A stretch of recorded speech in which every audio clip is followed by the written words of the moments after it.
မင်္ဂလာပါဗျ Smart Finance YouTube Channel တဲ့ပြန်လဲကြိုဆိုလိုက်ပါတယ်ဒီနေ့ဗီဒီယိုမှာတော့ယင်းနှမြုပ်နှံသူတိုင်းသိထားတဲ့ယင်းနှမြုပ်နှံမှုဆိုင်ရာဥပဒေသ10မျိုးကိုပြောပြပေးတော့မှာဖြစ်ပါတယ်ဒီအချက်တွေကိုနားလည်ထားမယ်ဆိုရင်အမြတ်ရဖို့ထက်ပိုအရေးကြီးတဲ့အချုံးကိုကာကွယ်နိုင်မှုအထောက်အကူဖြစ်လာပါလိမ့်မယ်ဥပဒေသတဲ့မသိတာကိုမဝယ်ပါနဲ့ယင်းနှမြုပ်နှံမှုမလုပ်ခင်အဲ့ဒီအဆက်ကပါလဲဘလို့အလုံးလုံးလဲဘာကြောင့်တန်ဖိုးရှိလဲဆိုတာကိုအရင်လေ့လာပါ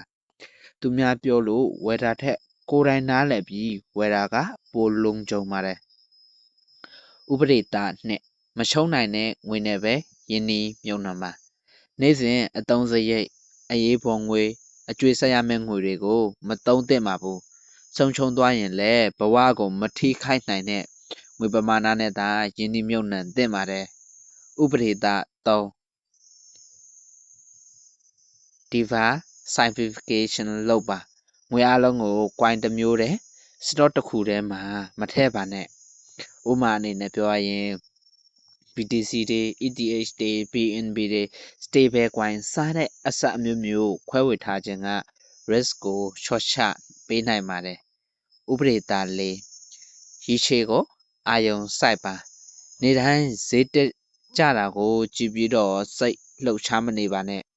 ယင်းနှမြုပ်နှံမှုဆိုတာမာရသွန်ဖြစ်ပြီးတော့စပရင်တာတိုပြေးပွဲတော့မဟုတ်ပါဘူးဥပဒေသား5 emotion ကိုမလိုက်ပါနဲ့ fear နဲ့ greed က investor ရဲ့အကြီးဆုံးရန်သူဖြစ်ပါတယ်လူတိုင်းဝယ်နေချိန်မှာလိုက်မဝယ်ပါနဲ့လူတိုင်းကြောက်နေချိန်မှာလည်းပင်နဲ့ဆဲမလုပ်ပါနဲ့ဥပဒေသား6ပုံမှန်စုဆောင်းပြီးတော့ယင်းနှမြုပ်နှံမှာလာစာရတိုင်းငွေအနှဲငယ်ကိုပုံမှန်ယင်းနှမြုပ်နှံတဲ့အလေးအကျဉ်းကအချိန်ကြာလာတာနဲ့အမျှရလကောင်းတွေပေးနိုင်ပါတယ်ဥပဒေသားခွန် risk management ကိုအမြဲလုပ်ပါ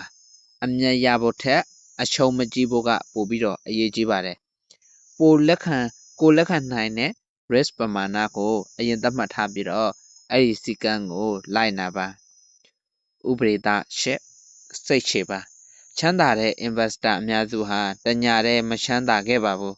အချိန်စည်းကမ်းနဲ့စိတ်ရှည်မှုကယင်းနှမြုပ်နှံမှုအောင်မြင်မှုအတွက်အဓိကသောချက်တွေဖြစ်ပါတယ်ဥပဒေသားကိုအမြဲလေ့လာပါ market ကနေ့တိုင်းပြောင်းလဲနေပါတယ်စာဖတ်ပါသတင်းတွေကိုလေ့လာပါစီးပွားရေးအခြေအနေတွေကိုနားလည်အောင်ကြိုးစားပါသင်ယူတာမရတဲ့၍ investor တယောက်အနေနဲ့တိုးတက်နေမှာပါဥပဒေသား10ကိုပိုင်ဆုံးဖြတ်ချက်ရှာပါ YouTube တို့ Facebook တို့ Telegram ကအကြံပေးချက်တွေကိုနားထောင်လို့ရပါတယ်ဒါပေမဲ့နောက်ဆုံးဆုံးဖြတ်ချက်ကကိုယ့်ရဲ့တာဝန်မှာကိုယ်တိုင် research လုပ်ပြီးမှယင်းနှမြုပ်နှံမှာဒီကုန်းချုပ်အနေနဲ့ပြောရရင်ယင်းနှမြုပ်နှံမှုမှာလျှက်ဝက်ချက်နီလန်မရှိပါဘူးအောင်မြင်တဲ့ investor ဖြစ်ချင်ရင်ဗဟုသုတတွေရှာဖွေပါစီကံရှိပါစိတ်ရှိပါ risk ကိုစီမံပါဒီရှိအမြင့်နဲ့ယင်းနှမြုပ်နှံမှာဒီအချက်10ချက်ကိုလိုက်နာနိုင်မယ်ဆိုရင်သင်ရဲ့ယင်းနှမြုပ်နှံမှုခီးစဉ်ကပို့ပြီးတော့မှခိုင်မာလာမှာဖြစ်ပါတယ်ဒီဗီဒီယိုကိုကြိုက်နေတဲ့ဆိုရင် like share လုပ်ပေးပြီးတော့ Smart Finance channel ကိုလည်း subscribe လုပ်ထားပေးဖို့မမေ့ပါနဲ့ဗျအားလုံးကိုကျေးဇူးတင်ပါတယ်